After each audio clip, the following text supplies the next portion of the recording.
What additional features for the DRDP would be useful for you? One additional feature I started to develop on my own would be a document where it explains the area of growth, where the child was currently, and how to get them to the next level. In many cases, children will be working on the same measures during a specific time period. The plan to help the child get to the next level was typically the same because we were always working within the zone of proximal development.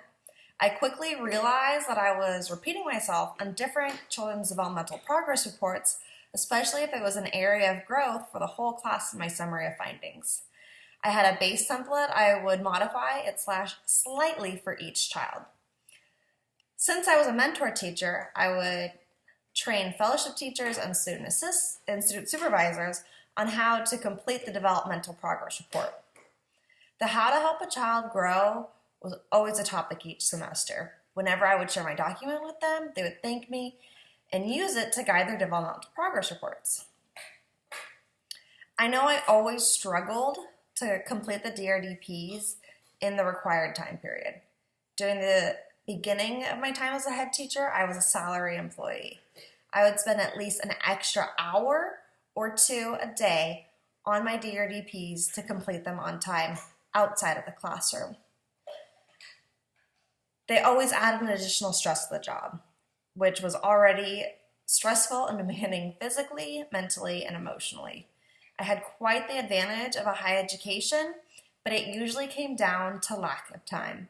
The more time spent on note-taking, bubbling, typing reports took away from the time spent on the floor with the children. Most days, I would use the time when children were napping to work on DRDPs.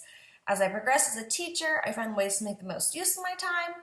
For example, using video recordings and writing long notes that covered multiple measures with a small group of children.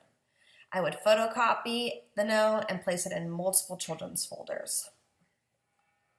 I had a large program with around 27 children enrolled in my classroom and managing around 18 student assistants, depending on the semester. Another common issue was helping student assistants understand what a quality observation note needed and catching a child at their best. I worked with other head teachers and mentor teacher developing a variety of trainings on the topic for both new student assistants, seasoned staff, and student supervisors. It would be beneficial to programs to have people that would come into centers and train on the DRDP. I did attend a workshop on a Saturday for the DRDP, but I know I really struggle with different parts of the DRDP, especially while I climb the ladder. This tool can be overwhelming to teachers, especially with so many measures to cover.